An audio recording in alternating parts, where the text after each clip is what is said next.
अरावली पर supreme court के फैसले को लेकर विपक्ष सोची समझी रणनीति के तहत झूठ फैलाकर जनता को भड़काने की कोशिश कर रहा है, जबकि वास्तविकता इससे कोसों दूर है।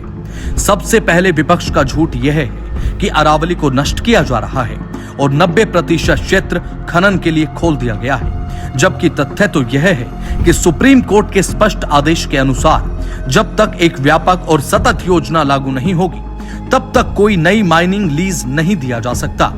इसके अलावा 1.44 लाख वर्ग किलोमीटर में फैली अरावली में कानूनी खनन की पात्रता सिर्फ 0.19% है, यानी कि 99.81% क्षेत्र पूरी तरह से गैर खनन और संरक्षित है। नई माइनिंग सुप्रीम कोर्ट का जो प्लान है, साइंटिफिक प्लान, पहले साइंटिफिक प्लान होगा, ICFR होगी, उसके बाद सोचा जाएगा। पर मैं बिल्कुल स्पष्ट रूप से बता रहा हूं 0.19% से ज्यादा में हो ही नहीं पाएगा। दूसरा झूठ ये फैलाया जा रहा है कि केवल 100 मीटर से ऊंची पहाड़ियां ही सुरक्षित हैं, जबकि सच्चाई तो ये है कि 100 मीटर तक भी अनुमति नहीं है। सिर्फ ये एक वैज्ञानिक पहचान का मानक है जिसे स्थानीय बेस रिलीफ से मापा जाता है और इसमें ढलान, तलहटी और पूरी पहाड़ी संरचना शामिल होती है।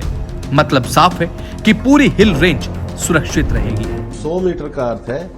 पर्वत शिखर से लेके और नीचे धरातल तक, पर्वत शिखर से लेके नीचे धरातल तक, और धरातल तक जहां उसका स्थायी भाग आएगा,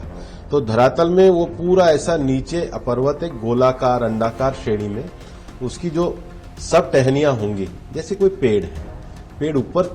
25 मीटर का है, लेकिन उसकी जो नीचे जड़ें जहां तक है, जहां तक उसका है, वो पूरा 100 मीटर। तीसरा झूठ यह फैलाया जा रहा है कि सुप्रीम कोर्ट ने अरावली कॉर्पोरेट्स के लिए खोल दी है, जबकि हकीकत तो यह है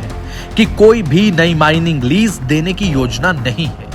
इसके अलावा अरावली के संरक्षण के लिए केंद्र की भाजपा सरकार ने हरियाणा से अरावली ग्रीन वॉल प्रोजेक्ट की शुरुआत की है, जिसके पहले चरण में हरियाणा सरकार भी 35,000 हेक्टेयर अरावली भूमि को पुनर्जीवित कर रही है, जिसमें 18,000 हेक्टेयर अकेले गुरुग्राम में शामिल है। 1400 किलोमीटर लंबी और 5 किलोमीटर चौड़ी हरित दीवार के रूप में यह Aravali green wall project Haryana, Rajasthan, Gujarat और दिल्ली NCR में मरुस्थलीयकरण को रोकने की दिशा में एक मील का पत्थर साबित होगा, जिसके बाद इस क्षेत्र में न तो कोई नई लीज होगी और न ही कोई कोर जोन में दखलबाजी होगी, क्योंकि भाजपा सरकार ने अरावली को नजरअंदाज नहीं बल्कि मजबूत बनाया है।